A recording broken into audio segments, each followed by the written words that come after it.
1, 2, 3. Jesse James was the lad who robbed many a man. He stopped that Glendale train. He stole from the rich and he gave to the poor. He had a heart and a hand and a brain. Well, Jesse had a wife to mourn all her life. 3 children, they were brave. Shot Mr. Howard and laid for Jesse in his grave. It was on a Saturday night and the moon was shining bright that they stopped the Glendale train. The people, they did say for many miles away it was robbed by Frank and Jesse James. Well, Jesse had a wife to mourn all her life. 3 children, they were brave. 'Twas that dirty little coward that shot Mr. Howard and laid poor Jesse in his grave. It was on a Wednesday night while Jesse was at home, talking with his family brave. Robert Ford came along like a thief in the night and laid poor Jesse in his grave. Well, Jesse had a wife to mourn all her life. 3 children, they were brave. 'Twas that dirty little coward that shot Mr. Howard and laid poor Jesse in his grave. Alright, everyone out there in Banjo Land, Mike Henning here, coming to you today with another detailed backup lesson. This time we're up in the key of B, the key of Bluegrass, and we're going to learn 3 verses and 3 choruses to Jesse James. We're going to really stick to Scruggs style for this lesson, kind of J.D. Crowe, Earl Scruggs style backup. Remember, backup doesn't have to be super complex to be effective, right? We're going to work on the 3 T's for this lesson: tone, taste, and timing, and give you a lot of backup that you can apply to any bluegrass song you're playing. So we'll break down all 3 verses and all 3 choruses note for note, just like I played at the beginning, and show you all the left hand and right hand moves you need to play the song. All right, enough talking. Let's get into these backup lessons for Jesse James. Here we go. All right, let's start breaking down this first verse backup. So let's just take it phrase by phrase. So remember, backup doesn't have to be super complex to be effective. We're going to keep it pretty simple at first, but you'll see this is really going to spell out the chords and help drive the rhythm. So let's play like the first 4 measures. That's kind of like the opening phrase. Here we go.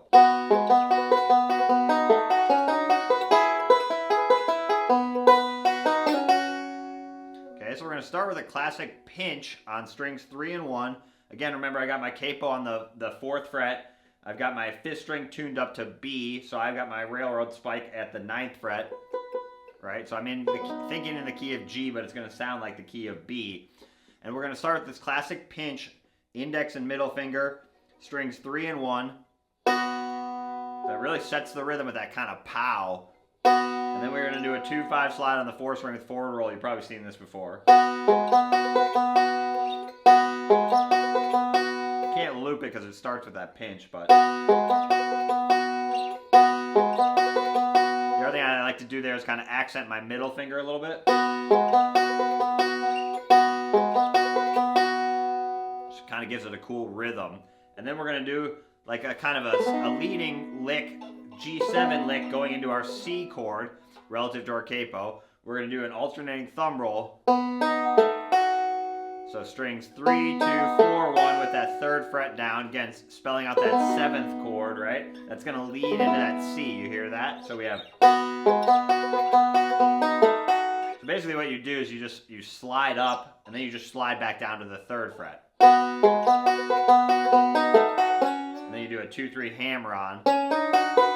Or you could slide either way. I like doing a hammer-on, though, because you're right here. So you're here on this 3rd fret. Now you put your 1st finger down and then you can hammer on with a forward roll. Leading into your C chord. So I just do a 2-finger C here. Pinch. Kind of the same idea as starting with that pow on the start of that chord. So again, we roll into that. And then 2 forward rolls, 5, 2, 1, those are the strings. and then a little lick. And then open third string. You can hear how it ends into measure 5. So you have... Really try and get that pull off snappy. It's that backwards roll. I'm pulling back toward my palm and really snapping the string. It's kind of almost easier to do up in B because the strings have a little more tension. You can really get that good snap. So again, I kind of accent. I accent with this pow. Accent. Accent. And then forward roll again. Which is basically just like measure 1 without the pinch, right? So because we come out of that lick. And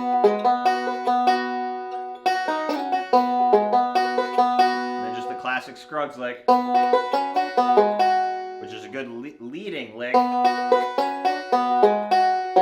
Hear how that lick leads down to that D, open D note relative to our K bow, right?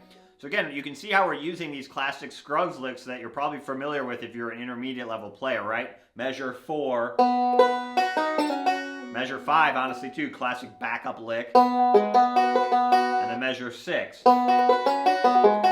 You could use that for leads or backup, right? But you can see how we're stringing together these classic licks. It's not overly difficult, but we're really focusing on that tone, taste, and timing, right? Really getting in the pocket.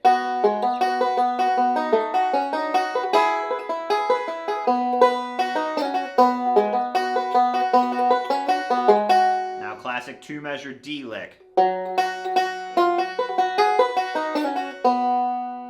Probably familiar with this one, right? Open 4 string, open 1st string twice, quarter notes, right? So 1, 2, 3.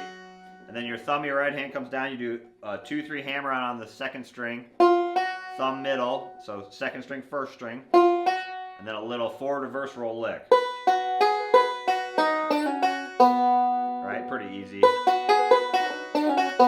you hammer on, and then your index finger comes up to the 2nd fret of the 1st string. So you have great backup lick, right?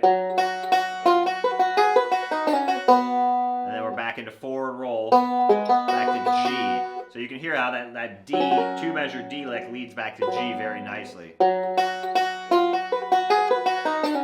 then back to forward roll, Scruggs lick. So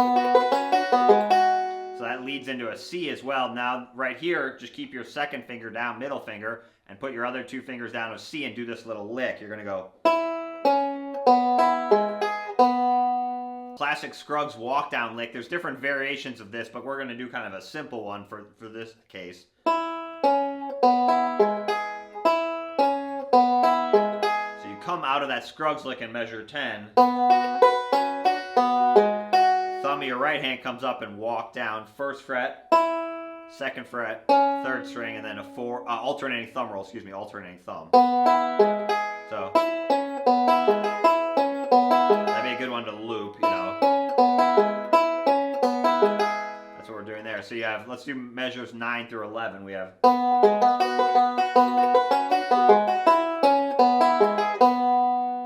So the other thing we want to talk about with backup too is we're kind of staying away from the melody, right? So let's take that first melody would be something like.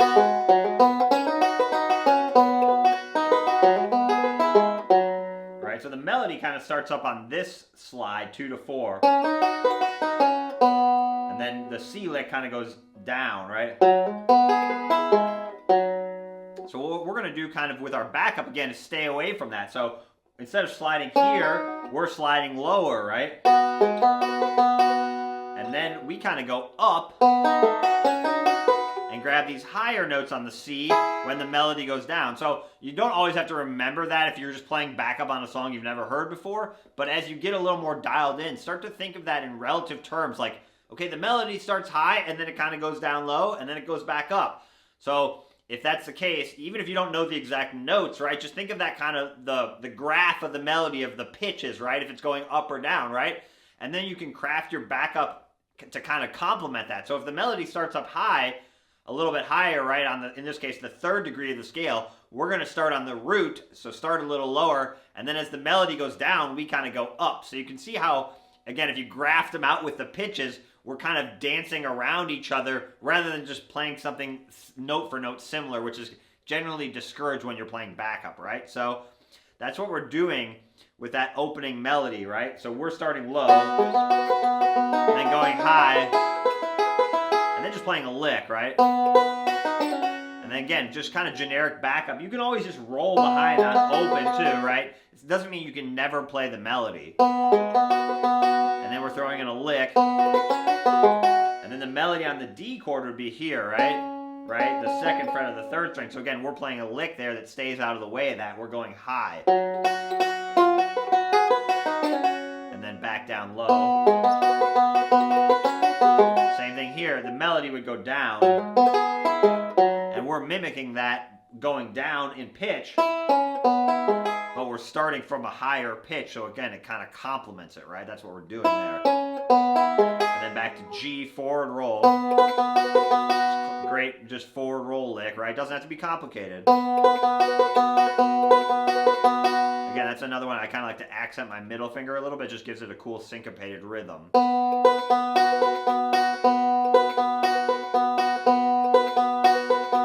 then measure 13, another just basic Scruggs lick. Accenting my middle finger there. And then a classic one measure D lick. This is definitely one to know. So again, you hit the open 4 string, which gives you time to get into this 3-finger D chord. So I go, you get your pinky on first, and then I play a little single string lick on the 3rd string, 4th fret to 2nd fret, thumb, index with my right hand. And then I move my ring finger down to the 4th fret of the 4th string. And then open 3rd string. So you have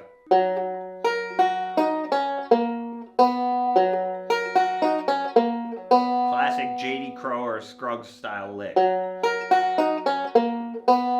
learn a 2-measure version of this lick later on, but this is a classic 1-measure D lick. Once you learn this one, you'll start hearing it all over the place. It's very actually similar to this lick that we did on C. It's kind of like reminiscent of that idea where we're walking down the notes.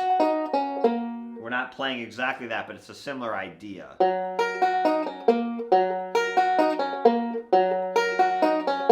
And then open 3rd string, forward roll slide again.